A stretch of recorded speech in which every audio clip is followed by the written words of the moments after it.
Live. Waheguru Ji Ka Khalsa, Waheguru Ji Ki Fateh. Satnam, my name is Rajinder Singh and welcome to yet another episode of It Conscious Living. It's the show where we try and bring inspirational people who we can learn from, and today I have two such amazing guests, and as always what I do is I let the guests introduce themselves and I'll do the same. So Kamrup Singh, if you please introduce yourself. My name is Kamrup Singh. I've just completed my PhD at Birmingham University. My subject was about the Dasam Granth Sahib. Oh, got so much to learn about that. Which is Guru Gobind Singh's sacred writings. And previous to that, I completed a degree in chemistry. And part-time, I worked for the police as a linguist and as an expert witness in the Crown Courts. Wow. Okay. Again, I better be careful what I say. And Sukhi Ji, if you please introduce yourself. Absolutely. My name is Sukhi Wahiwala. I'm a businessman across many different angles of business, probably 20 different sectors of industry which I have knowledge of. I've also had a life-changing experience in about 2006, which has reformed and augmented a new journey of mine in life. So I'm hoping just to talk about how this has happened in time. That's lovely. Thank you so much. Kamrup Singh, we were just talking earlier, and you know, I'm so glad, I really am, that somebody has come up with a book on the Dasam Granth Sahib. I mean, I was talking a few weeks ago, last month, with Benji, and I was asking a few questions.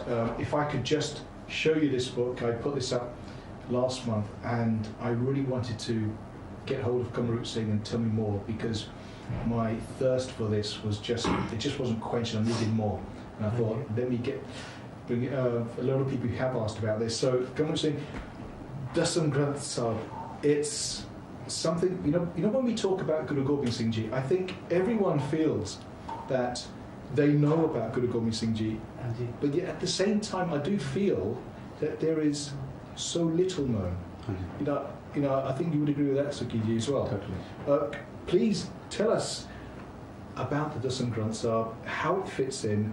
We were talking earlier, you said we actually use a lot from the Dasam Granth Sahib, you know, in our everyday lives, and I think we don't even realise it half the time. If you could just take us through briefly. Okay, Paji. If we look at Sikh practices like Nitnem Baniya and the Ardas and the Nishan Sahib and the Nagara and the Khande Kapal ceremony, how we get initiated into the Khalsa Panth. Yeah. All of these practices have their roots in the Sri Dasam Granth Sahib. For instance, the Jap Sahib, after Japji Sahib, the Jap Sahib is the first Bani in Dasam Granth Sahib, while Japji Sahib is the first Bani in Guru Granth Sahib Maharaj. Yes. Yeah. So the Dasam Granth is essential in Sikh practices, and the Sikh practice is called the Raat. We all know the Raat Namme. This was formulated in Guru Gobind Singh's time. So for a person to be a practicing Sikh, the Dasam Granth is an integral part of that. That makes a lot of sense, actually, and I really want to come back to you with more questions on this. I'm just coming up to Sukhi Ji, and the reason I invited you today, and what's nice is that today, you know, in the news, everything, the economy, you know, Sangji, if you hear, the economy is crumbling. You know, there's this fear aspect coming around, and the fear starts to come from inside. Now, if we're to live like Guru Gobind Singh Ji and have that fearlessness, okay, we have to be knowledgeable about our everyday lives. One of those being the finance side. Now, I know in terms of, I was reading your autobiography, okay, and I will put a link actually on our website, because I think from a very young age, you were in your mid-20s, you made your first million. You know, it's, gosh, you know, I'm double your age in that aspect, you know, and I've, you know, exactly. What's nice about yourself is that you come to, that's no big deal. It's not the money that's important, it's the individual. And that is why I find that very inspirational. So it's the aspect of, Guru Gobind Singh Ji, live like a king. You have the acumen or the knowledge. What was it? How did you start in terms of going against the tide, if that's the correct phrase to put it through? Are you talking about against the tide at the period of when I started, etc.? Well, for me, it was very natural, because I was honoured and gifted to be a part of a family that was very much in the business realm already. Okay. My father, Sukhi Wahiwala, is and will be my mentor, on and off, in conscious and unconscious as well. In every single aspect, we have been brought up as a family. I'm the youngest of 8, and we've been brought up in a family where business as a whole is an integral part of our life. It's never been seen as a separate part of our life. Much the same as a person assumes that they should do a 9-to-5 job. Yes. We have been brought up in the same context of doing the 9-to-5 job of being an employer instead of the employee. Now, what is, I think, core to our understandings is the fact that we actually had Gurbani integrated into every aspect and every part of our life. That's like an encyclopedia. I've just come back from India as well, and it's a constant reminder. We're always connected, and our chitta is always connected with Bani Sankar. Everything that we do, that automatically finds a reference within the Quran. That's beautiful. To give us a clarification of what's happened, whether it be why I've cut my finger or so forth. And I owe everything that I have to my parents, my mum and my father, and above all Maharaj. And the reality is that I've never really understood and accepted. This is something that I've realised in hindsight after dealing with more and more people, because today I stand as a mentor and a qualified coach, coaching businesses into success, or basically returning their investment in a quicker, more focused fashion. A bit like a bit of a dragon coming into the business and readjusting it. And then on the same token, I'm also a one-on-one coach as well for people to take them through to whichever part of the journey of their life they're trying to get to. I think that is the most important part, interestingly, because I think every day we see people who say, oh, I've done X, I've done Y. And for somebody who might be watching, so they might be thinking, okay, where is my roadmap, for example? And it's nice. And I think, so this is the important thing here as well, is that both Sukhi and Kamaru, everyone has knowledge. We all are experts in our own field in one way or another. But I think it takes a different type of person to be able to share that knowledge. And I think that is the important part. And it's the nice thing you're doing it on that part. Kamaru, I know also as well, it's nice to have you back in the country. Both of these guys, they travel around the world. It's nice to have them back in good old England for once, okay?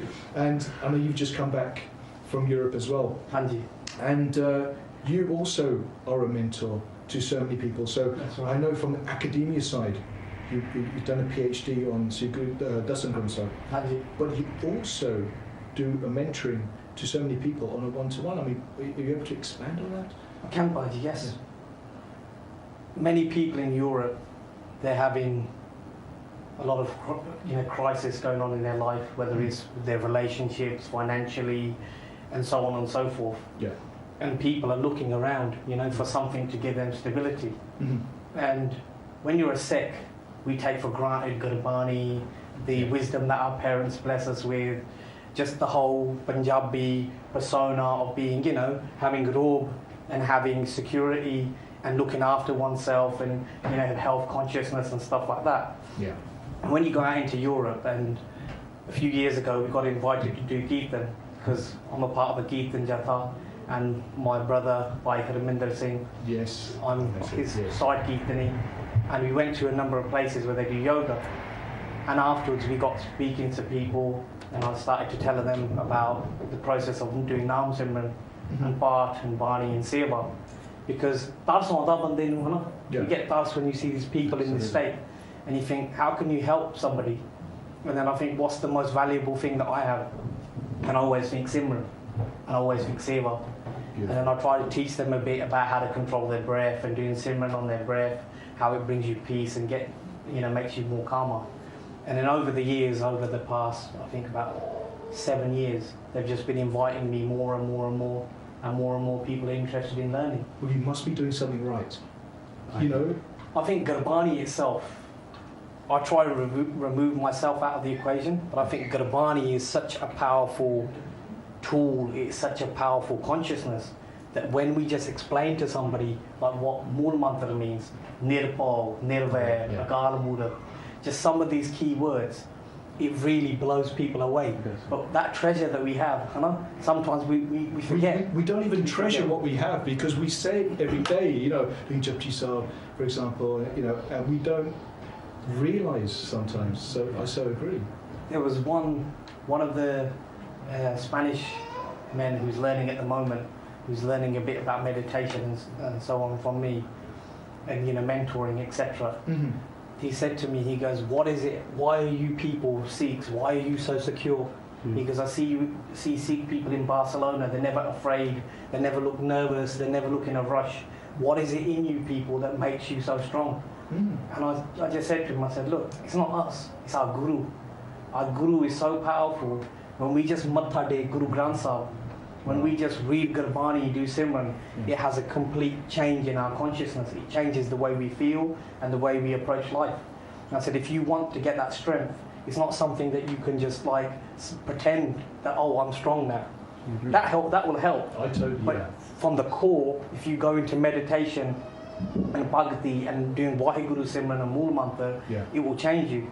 And, you know, he's been doing spiritual practice now for about 2-3 years, and he's grown his dari now, and he wears a bug, and he looks completely different. That's amazing. Guys, so on the same token, really, it is that aspect of being what I call, in a sense, internal royalty. Because if we're Singh, you know, and coming back to the aspect of having the mentor from your family, Yes. and the aspect of Sikhi, what was it, do you feel, that took you forward in a sense? Because when you see people, and they said we are a product of our environment, and so we could be within the Sangat, within, you know, the Gurdwara, or it could be the Sangat of just walking down the street, you know. And at the moment, the reason I'm bringing this topic in is, you know, I was reading the newspaper now, but they do say you can't believe that you're reading the paper. But I read that there are 20 positions within this particular shop, Poundland, I believe it was, and 500 people applied. And the thing is, the positions that were being applied for were, you know, 2 years ago, those positions probably would not have been filled because they were basic positions. So at least within the UK, but I know it's a worldwide thing, we're in a sort of panic at the moment, you know. So how do you, in a sense, be just above that to carry on what you're doing from that point of view? Well, to me, immediately, the conversation that there was 500 applicants over a 20 position job, irrelevant of which company it was, proves to me, and I'm sure to yourself, that there's actually a movement going on. People are now wanting to get back to work. So it could well be that the same people who were in jobs before, who had the academic, or should I say, not even the academic, the impetus to work for somebody, have now got themselves in a position where they don't have a job. So as in accordance with our Sikhi teachers, it's from within. Their Jagruti from inside them wants them to get the job. So irrelevant of what job it is, get it. We'll want to do everything fully. Now, with an understanding here, is we've all heard the analogy people tend to use quite regularly of the glass being half full or half empty. The reality is Sikhi itself teaches us, when you actually realise that Sikhi's ethics behind it is within your pride, there should also be an element of Namrata. There should be a balance both sides. The seashell doesn't tip one way or the other. So right. Because if there was not the other would have no value. It's same as yin and yang, the balance of the two dragons, both are equally opposite coloured, but each one has the same colour in it. The black dragon has a white eye. The white dragon has a black eye. So there's always a balance going on. This does not mean that this is a bad or a good thing. The reality that I'm trying to talk about here is that at least people have made the effort to get themselves a job. It's coming from within, which to me shows how, for us, I'm sure, because Sikhi is a very key part of my life now, and it always has been, to an earlier age when I was actually reluctant towards it. I was probably rebelling more out of insolence, really, not understanding what I was talking about. Yeah. It allows us to stand proud and to be a part of society, which is a key part of Nimrata and our Sikhi as well. Sikhi does not teach us to be out of society. It teaches us to be within society, within Sangha. Interesting. And to share and live just like the analogy you gave just earlier on. Be the Gambulaful in the chopper and not be affected. So have an element, a coating of understanding that everything is going to be fine. Roll and hukum. Everything is already panned out for us. Our karam will change that, of course, but our main hukum is already out there for us. So we're taught as Sikhs to make an effort in life.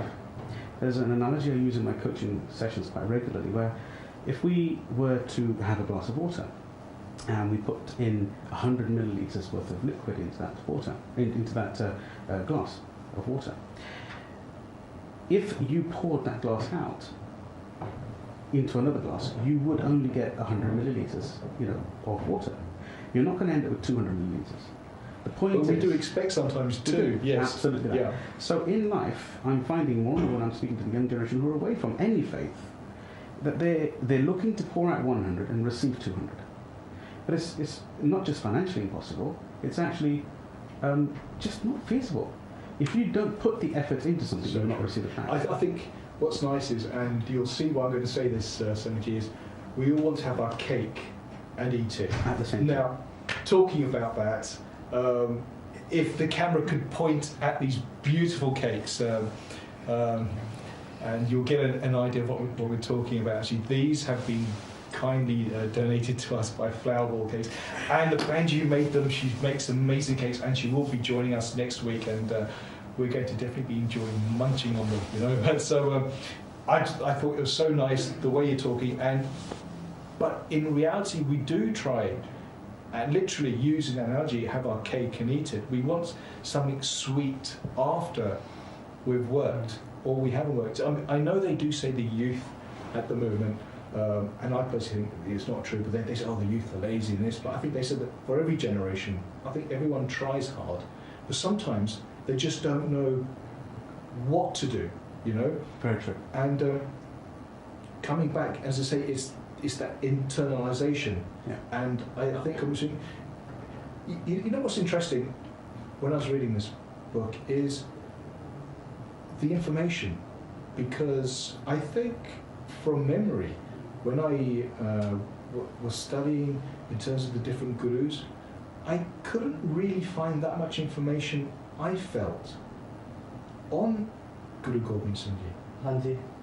Where did you do your research to get some information? Baji, it's funny you say that, and it links back to a conversation we had earlier on, which is that the primary source of Guru Gobind Singh's life is the Dasam Granth itself. Yes. And Guru Gobind Singh in Apani Katha, in his own autobiography, Maharaj writes about why he came to this jog, what his purpose was, and how all the other previous religions, where the Panth fitted in that view. And in philosophy, they call this world view. Mm-hmm. So we have to imagine that Guru Gobind Singh, in this situation at Anandpur Sahib, now we're talking about a financial crisis. Yes. Let's put this into perspective. Guru Gobind Singh's father had been beheaded by the most powerful man in the world, Aurangzeb. Mm-hmm. And Guru Gobind Singh didn't even weep. He said, "This is Maharaj's bana." And then after that point, Maharaj started to prepare for Judd, and he was only a small child. And then Maharaj would listen to Kavishari, and every day he'd hold a divan, he would get up meticulously, he would do seva of the Sankirtan. And then Maharaj started this project of writing his own literature. And what was that literature for? To make us into Singhs, into lions, to make the humble saint into the person who leaves everything into God, into somebody who's a proactive renunciate, somebody who can renounce everything but be proactive at the same time. That's so true, because that's what we forget a lot of the time. Hanji. Especially when we have this fear element. That's right. That's what we're talking about, the removal of the fear. Yeah. Is that if you take your fear out of yourself and actually give it to Maharaj, there's no other fear left.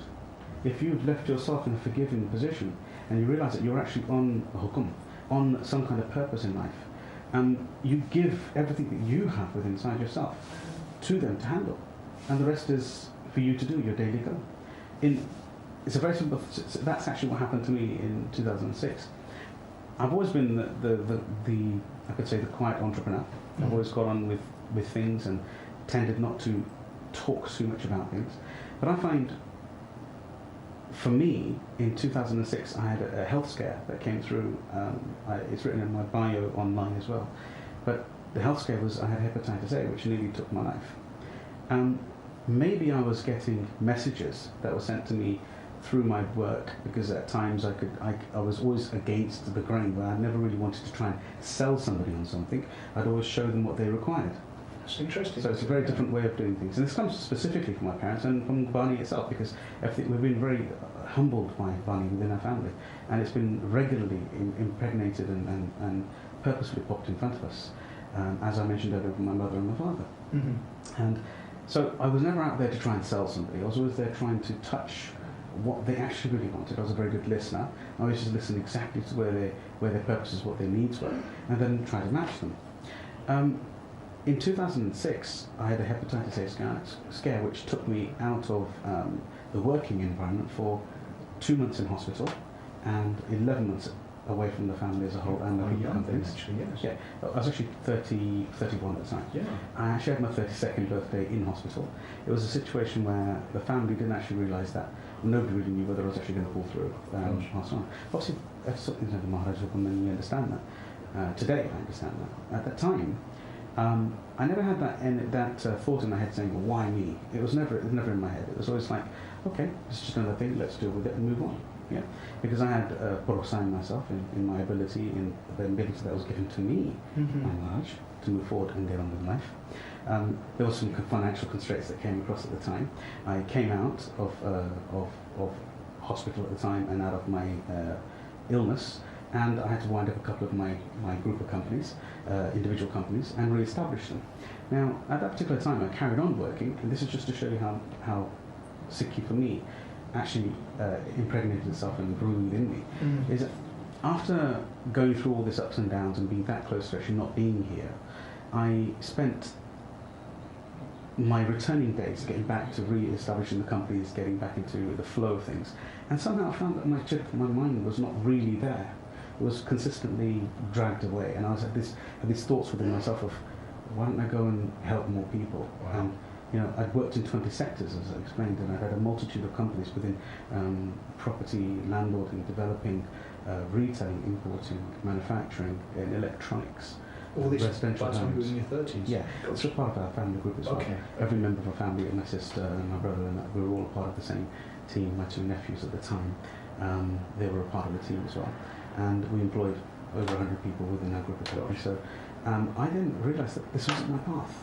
Now, maybe the path was trying to squeal at me earlier, but I was paying no attention to it. It's like sometimes when you have rose-tinted eyes, glasses, if you tend to wear a set of yellow-framed glasses, you won't see the difference between yellow and white. To you, they'll just look like yellow.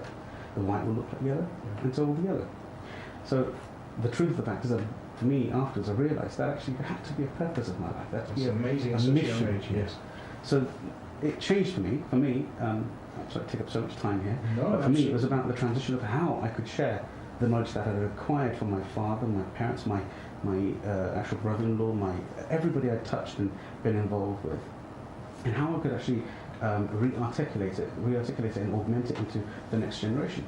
The question you were asking before, where do the children go? They, at the precise minute, they're either conforming, as you were just saying, their own groups that the children either are inside the circle of musti, or they're outside the circle of in the circle of education.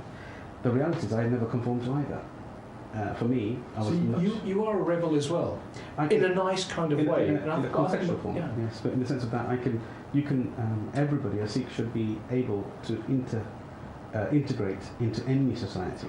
And that's a natural trait of every person out there, human being. If you look for the things you want to see, you will find them. I then started looking for ways of changing other people's lives and what possibly I had to give. It was a big transition because I never felt I had anything to give to start with, until I started touching people on a one-on-one basis mentoring, coaching them out of their businesses, and realised that actually this is making a tremendous difference to their life. Socially, personally, religiously, spiritually, and then moving forward in business as well. Because in my opinion, businesses or money isn't a negative of the world, which a lot of people connect to religion. To me, it's an integrated part of life. You should have money to help others. It's interesting because I think as humans, we tend to put ourselves into boxes. Okay, that person's spiritual. Okay, probably lives on a mountain and meditates, and that's all he does. Yeah. Okay, that person, oh, he's a millionaire, so he just lives the fast life, whatever that means. You know, and it's that kind of selfish life. Yes, and most of the time, it's it's the individual that counts. You know, it's what they do with themselves. If we look at Guru Gobind Singh's purpose of writing the Dasam Granth Sahib, we have Guru Granth Sahib, which is when we read Guru Granth Sahib's Bani, we get a lot of shanti, we get a lot of humility, we get a lot of devotion. And the Dasam Granth was written to motivate us, to empower us and to make us knowledgeable about secular affairs and how to operate on that level. And business is a secular affair, family, and so on and so forth. And so Maharaj carried on the tradition which Guru Nanak started, which is Miri, Piri, Sant, Sipahi, Seva, Simran, Bana, Bani. So when we look at the Khanda sign, the symbol of Sikhi, what do we see in there? We see the two halves are united, and it's almost like a lotus flower of weapons. So it's as if they should, in a sense, we should be reading them both, because a lot of people have, again, so much misinformation. I think it would have been almost better, and I say this just in a sense where there was no information, as opposed to at the moment it's half information, and I feel that's even more dangerous because the water gets totally muddied, you know? Adi, if you think about this on a historical level, and I'm sorry that I might bore the people at home and you guys as well. When we look at colonialism, so if we look at what's happening in Iraq now, in Libya, like Colonel Gaddafi today, he got killed, and so on and so forth. This is all about Rajaniti, world politics. Yeah. And in world politics, the strongest person will survive. This is what we've seen in world history. We look at the Native Americans, there's hardly any of their tribes left that were originally there. Now Sikhi is in a very unique position. We are one group of people in many cultures of the world where we've come out intact through a colonial process. And what am I talking about? I'm talking that 100 odd years ago, the British, they came into Punjab, they made schools, the railway system, postal system, and they indoctrinated us into a certain way of living and thinking. And with Guru's Kirpa, we've survived that process. Yeah. But when you take over another group of people, you don't want them to be armed, you don't want them to be self-empowered, you don't want them to be confident, you don't want their scriptures, the Dasam Granth, which tells you to have those gone, those virtues, you want them to be subservient, you want them to listen to what you've got to say, you want them to be fearful. So this is one of the reasons that through the colonial process and before partition, the Dasam Granth was removed from the Prakash next to Guru Granth Sahib. And if we look at the evidence for that, the Punjab, outside of the Punjab, there are two more takhts, the Takht Sahibs. Yes. There's Patna Sahib, Takht Harmandir Sahib there, and then we've got Takht Abjal Nagar Hajur Sahib. And in both of these takhts outside of Punjab, you'll see Guru Granth Sahib da Prakash, and next to it, Dasam Granth Sahib da Prakash. Because they were so far away from Punjab, they were left alone almost? That's right, because at those times they were not in economically important areas for the British, for the British to even care about them.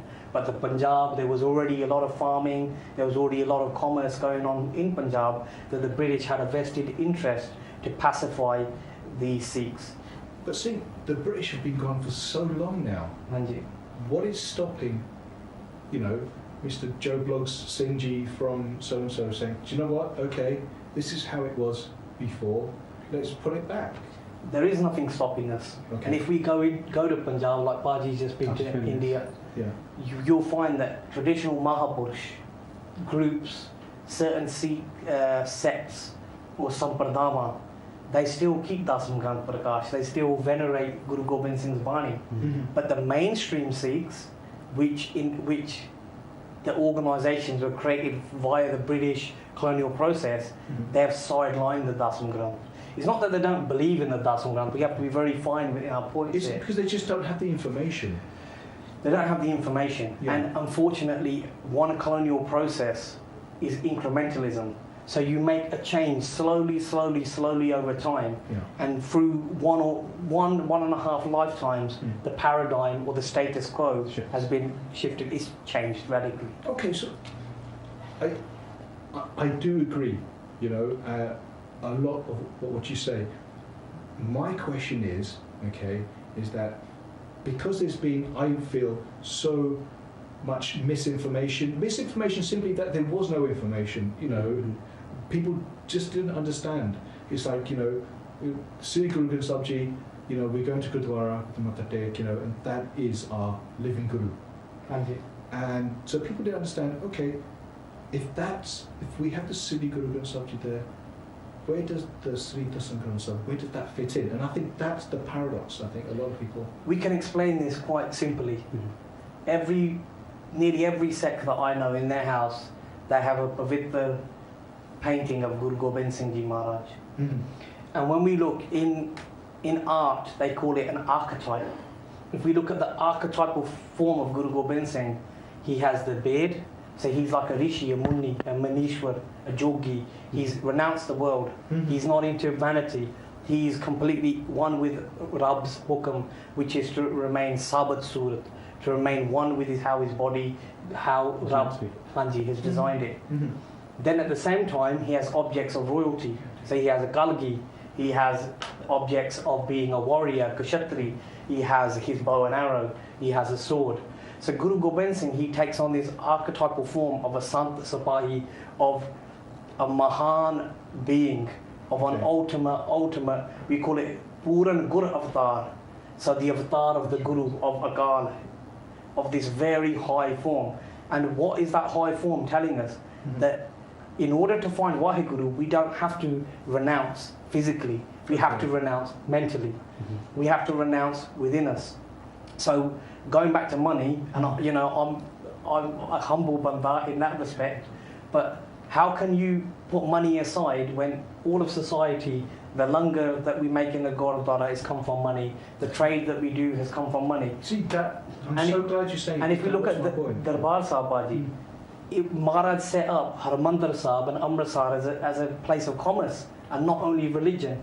So we had this Miri Piri, and now we're saying, oh, religion is about being boring and sitting there, and old people go to the Gurdwara and we fall asleep. Sikhi, real Sikhi, is full of passion, it's exciting, it's full of ecstasy, it's overflowing with love, with poetry, with life, and with just so many exciting things. And that's what the Dasam Granth is a part of that, and so is Guru Granth Sahib. You know, this is the point that I'm trying to say with, I speak to a lot of young today, and they seem to have this paradigm understanding of two total opposites. You're either into religion or into business or into money. Yes. Now the reality is that it's not clean cut like that, and that's a mistake, because if I understand this correctly, that Babaji, my dad, mentioned this to myself earlier on, and many times, because I've always quizzed, how can somebody be working, earning money, and also be religious at the same time? And they said that Guru Nanak Dev Ji's son Sri Chandji actually went searching for a sant of the time. At the time was Guru Nanak Dev Ji's son, and they went to go and find Nanak Dev Ji to witness this being as being a high Ucha being. And as they arrived at his house, as I understand, as I'm translating in English as I understand, is that when they arrived, Nanak Dev Ji was sitting there and they were weaving material. The first thing that came to Sri Chandji's mind was, how is this person a healed Punchaya person when in Maya Pichilake he's chasing money, he's looking for money early, he's trying to do this, he's trying to do that. And that's when Nanak Dev Ji said to him, said to them directly, he said, something of that sort of nature, where no matter how to use your hands to to earn money, because being poor isn't the future. You know, and this links in with some of the modern day talks as well, where Abraham Lincoln has clearly stated before, to help the poor, you must not become poor yourself. So there's nothing wrong with looking after your own and earning a good gift, understanding how you can earn enough money to live off and to fend for every single member of your family. And that makes so much sense, right? Yeah. But also at the same time, keeping the humility, keeping the pride, keeping our naam, keeping our bani matured inside us as part of ourselves, keeping it in our center of our heart, believing it's our chit that should be connected to Maharaj, and the rest of the stuff, business-wise, I think we should do as well. So, putting it through, I think is so important. I think it's the individual. That's where it starts off. You know. Because I think when we talk about Guru Gobind Singh Ji, we in our mind, we think of someone with royalty, someone who's, going forward. He went under so much stress. So from the stories that I read, but he still stood like royalty. And in today's society, if we are to be the sons and daughters of Guru Gobind Singh Ji, yes, what is our tactic? If the Sangat is looking and they say, okay, what do I do to change myself? And this is a question to both of you. Maharaj says a very interesting line, and I won't be brave enough to quote it in Gurmukhi. I'll just tell you the English translation. And Maharaj says, I'm the son of a warrior, not of a priest, that I may break into sweat when I go onto the battlefield. And that's a very interesting line. I've always... Can you say that again? So Guru Gobind Singh, he writes, I'm the son of a warrior, not of a priest, that I may break into sweat when I go into the battlefield, like a prasina. Okay. Like, when you get afraid, you can break into a sweat. And why does Maharaj say that? Maharaj is saying is that inside myself, I've got just such a depth of peace, just such a depth of stillness, that even at a jang, even the makabala, even where there's terror, even where there's fear, it cannot shake me from my position. Mm-hmm. And they're very, very powerful words. And when you apply those to business, you apply those to your family. I sometimes think this to myself when, we all have family things happen, or we're walking down the street, I'm in a situation. Those lines, they give me so much power, because I remember my guru said, don't even move, don't even give even an inch, not even a hair's width. Don't give anything away. And that's the robe of the lion, is to walk in pride. Right. And Maharaj, that's the dignity that he's given us. And going back to what Baji was saying about how poverty isn't a solution, it isn't to be poor, isn't being religious. Bhai Gurdas, in his writings, his Vara, which is considered the key to Guru Granth Sahib, Bhai Gurdas writes that for a sec is Naam, Dan, Ishnam. So we do Naam Simran. Mm-hmm. And what is Naam? Nanak Naam, Chardi Kala, Tere Pane, Sarbat Da Pala. So that Naam is, number one, is Garbani, is Simran, is Mool Mantra. Mm-hmm. But it also elevates us, it's Chardi Kala, it leads us to excellence. Mm-hmm. Where there's excellence, there's always success. Where there's success, there's always Maya. You can't be poor. If you believe in Naam, if you believe in Maharaj. Absolutely. And where there's a Chardi Kala, Tere Pane, Sarbat Da Pala. You do daan, you give away, you can give away, because the naam is infinite. There's always more, there's always more. Yeah. And then Ishnan ho janda, because then our karam, our internal mail, via this process we're cleaning it away, and we're making a better life for ourselves and for other people. This is beautiful. Sukhi Ji. On that point, it's just an amazing amplification of what you said. It's just beautiful that you said it. For myself, basically, those were the key points, the core points of my movement. For me, it's about being confident, but being selfless at the same time. To be present and not to be wayward in my thought process. So things that I talk about with my coaching and planning and focusing people on an individual basis, it's about understanding that you can't actually build a house, and this is the foundational conversation that we're talking about. You cannot build a building, a property, without any foundation. And if you get the foundation wrong, which for me, Sukhi is our foundation, and if we get that foundation wrong, whatever structure you build upon it, it will fracture. You must have heard of people who are going through business life, making money, losing money, making money, losing money. It's because when they've made the money, they get into a situation, it's called a yo-yo effect. Mm-hmm. They make the money and they get to a situation where they're not quite sure what they're going to do with it. They've spent it, they've understood it, they were thinking that money was about spending it, enjoying it, and that kind of thing. Well, actually, this leads to another conversation of seva. Yeah. The real understanding of having more money is seva. I'll tell you a Hadviti story. It's again my father, so I'm talking about my dad again.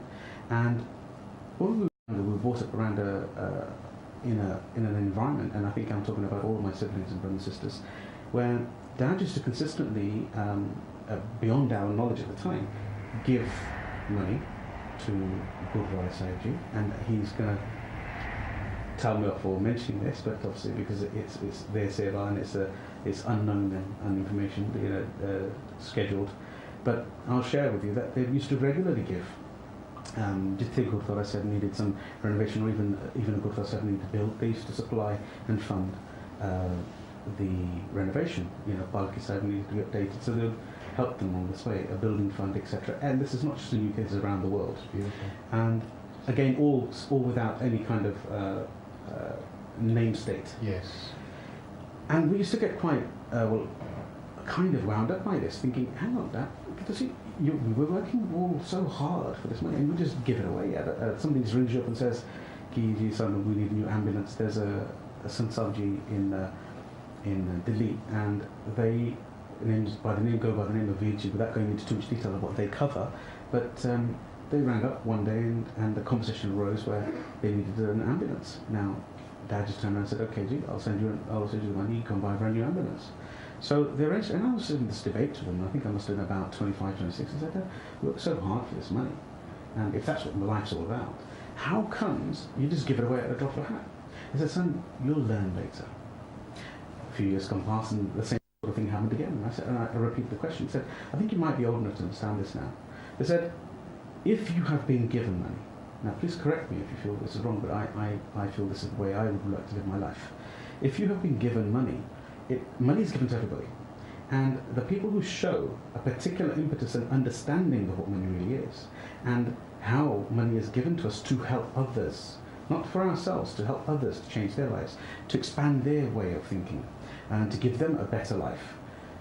The more you give away, somehow miraculously it just turns up more. Not to become richer within the knowledge of helping others through seva, through no selflessness. It's the energy, isn't it? Yes. Yeah. So we consistently, and today I stand understanding this conversation, where if anybody was to say, we need help in a certain environment, I'd be the first one to help and get involved in some kind of form of charity. And I understand that Carl Said is doing a tremendous job.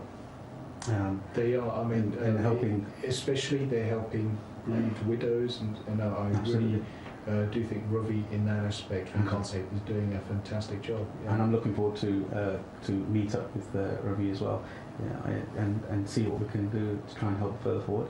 I was recently approached by the British Asian Trust, which is a trust made up by the Prince of Wales in England, and they requested that obviously we come and meet them. And obviously it was initially under a conversation around how much can you help us, because we're out the way trying to. There's a gentleman called Hitan who goes out his way, and they run an organisation where they go with NGOs in India, in Pakistan, and in Africa's, and they go and physically help non-governmental organisations to try and help them sustain charity of some kind. And so we spent a long time, and we seem to have connected, and the conversation arose where afterwards they asked me to possibly become an ambassador or a trustee.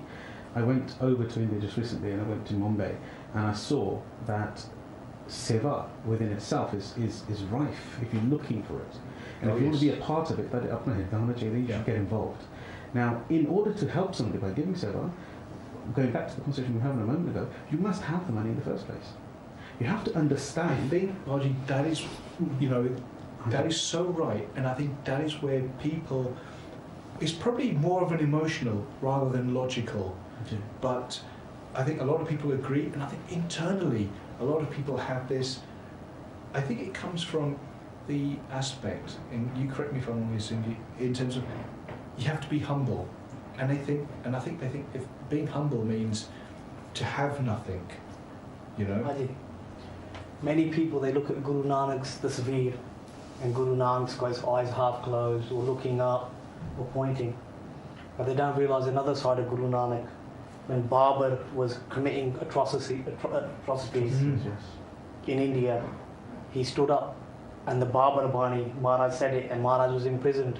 So you had somebody who rebelled against, and then Guru Nanak, we all say Raj Karega Khalsa Ki Re Na Koi. Many people don't realise Guru Nanak said that in Makkah. So they're not the words of Guru Gobind Singh, they're the words of Guru Nanak. And in that same Bani called Karni Nama, which is about the future, Guru Nanak said, how will the Khalsa get Raj? And Maharaj said, by langar. By making langar for the Garib. But if we haven't even got any Maya, we haven't got the resources. Exactly. Asi langar kedan hona. How can we do Khalsa Raj when we're not going to help fellow people, fellow beings, animals even, and our charity doesn't even extend far? And if we look at the Ingreji, we can learn a lot from the Asai, because they've gone to Africa, they've done Dan, they've gone to India and done Dan. They're doing Dan all over the world. And through Guru Gobind Singh and Dasam Granth, he calls it Dan Taran. And in Guru Granth Sahib talks about Dan as well. And that Dan, it creates energy, it creates power. Because when you fulfill someone's basic needs, they have hunger, to give them shelter, etc. There's a pyar that is formed. And in that way, Guru Nanak, when he started the langar, that's how what we're Sikh now. Our ancestors weren't Sikh at one point. We came from somewhere else. Who knows who they were?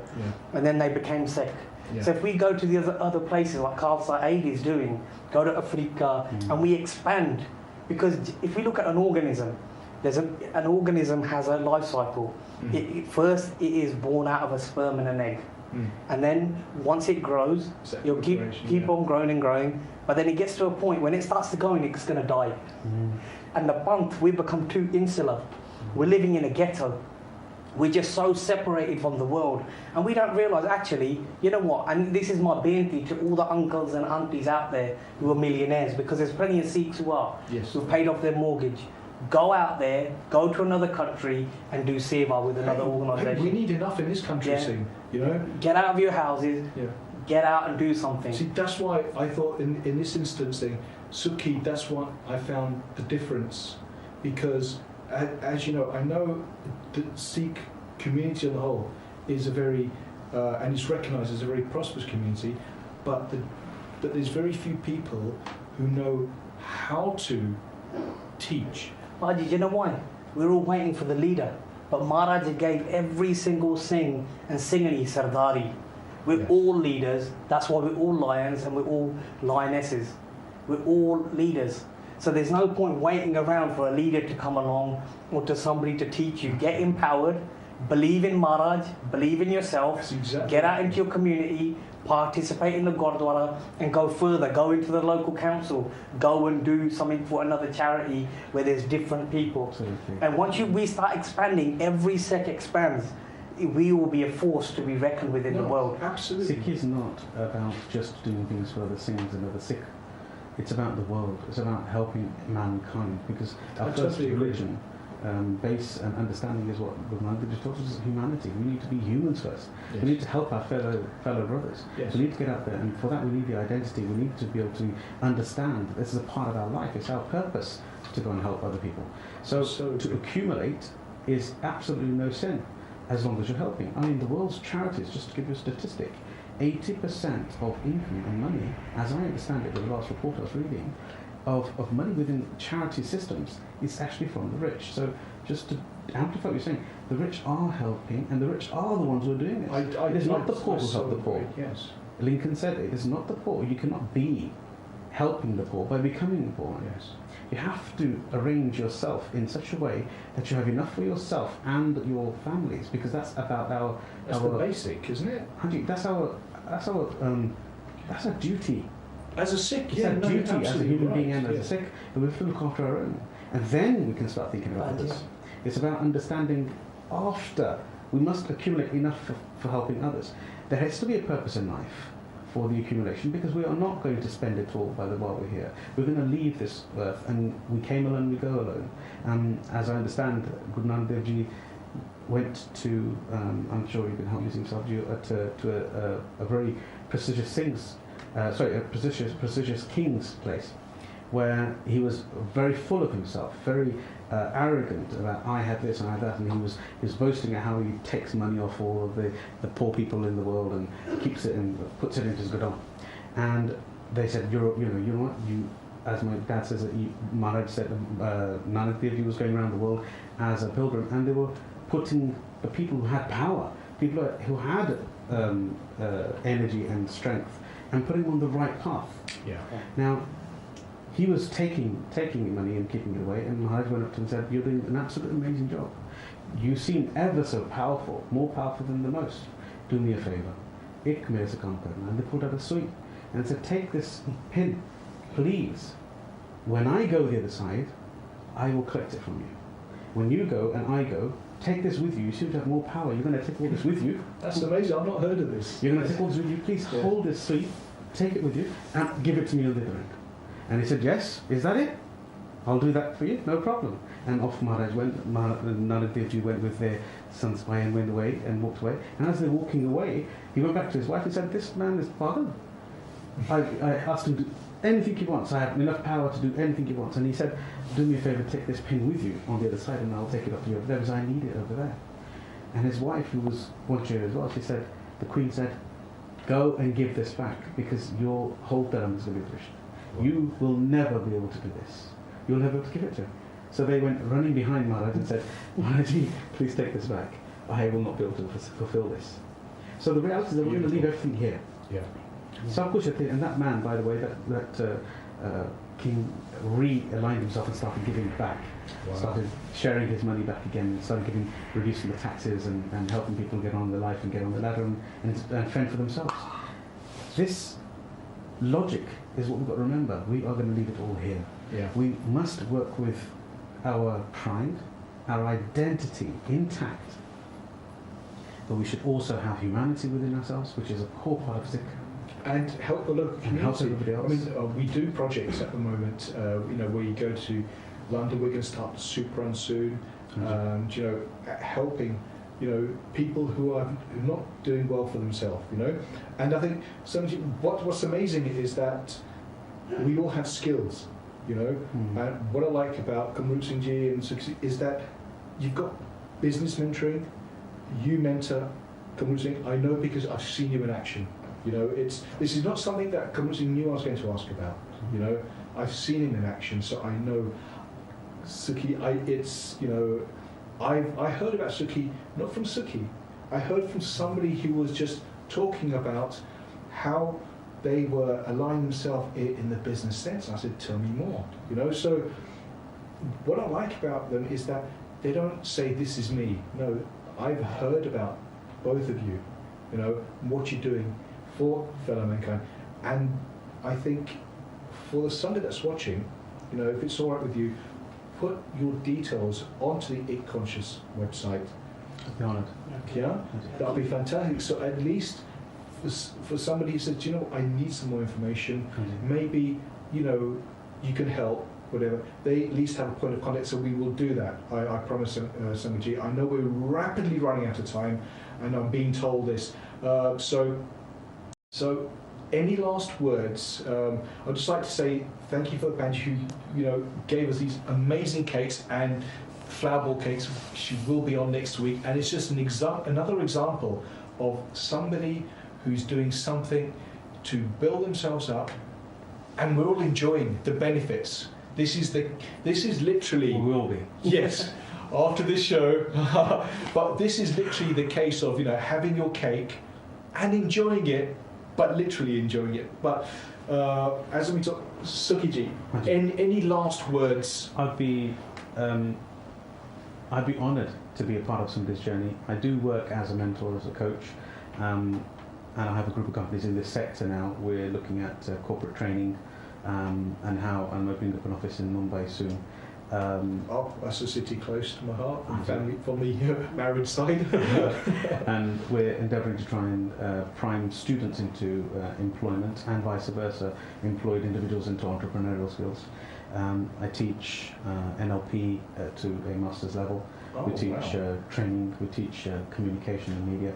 So if anybody is interested in even working with me as an individual or having me keynote speak anytime, would it be fair to share my details? Absolutely. My website is actually sukhiwahiwala.com, so I'd be honoured to have any kind of contact. You can get hold of me in any particular way. I think we met with Benji Japjit Kaur, who was from Belgium at the time, and she was a fellow panellist at the Barclays Wealth keynote speak that we did recently with a very close friend and of both of ours, Paramjeet. Yes. The Paramdeep, sorry, I do apologise, Paramdeep Singh with the City Seeks Network. Yes. And I think my advice would be to get involved in as many charitable, religious avenues you possibly can. As a child, I was always surrounded by that sort of logic, and so it is very possible. Even if you have financial difficulties, because I've been through those as well, and re-established as well, and keeping on. And what has been consistent throughout is none. Is keeping myself in focus with hukam and understanding. Beautiful. Thank you, Ji. And Kamrup Singh Ji. My colleague Gurinder Singh Maan, who unfortunately couldn't be here today, we've written this book. Please, if you could please show the camera. We will put details on the Conscious Living website, and I want to mention it's a not-for-profit book, so we're not making any profit from this. Any money that we make will go to print the book and just make it a better book. If you could just hold that up to Sangatji, so they can see this, because I think it's vital that we all read it to understand and question. You know, as Sikhs, we don't just read it and take it at face value. But it contains questions and answers about the Dasamgram. So somebody who's got no knowledge or has even got advanced knowledge, they can learn a lot from this. And a lot of this research... Where can they get it? We'll put details, where can they get this? It's World Wide Web, archimedespress.co.uk. Okay. And Gurinder Maan, he did 10 years research in this. He did his MA. This is the co-author. Got you. Okay. And myself, I did 10 years research and I did my PhD in this subject. So this is a humble offering to the Panth, to our brothers and sisters. We're not perfect. I'm not claiming to be perfect. He's not claiming to be perfect. He's a Sehstari Sekh himself. But this is our seva for the Panth. And we just hope that the Sangat Sardas and their Ashirvad is with us so we can continue serving them. Well, we thank you for just sharing, and I thank both of you for taking the time out to come here and share with us your experiences of life, and we thank you for the Conscious Living Show. We will put all the details onto our website, and just to let you know that this is just hopefully a start of a relationship where we can, people who have questions, they can come and we can get that back. So it's not just a one-off show, and hopefully with your blessings, hopefully you'll join us again. Thanks for having us. Give us a call whenever you want. Thank you. Sangat Ji, Waheguru Ji Ka Khalsa, Waheguru Ji Ki Fateh.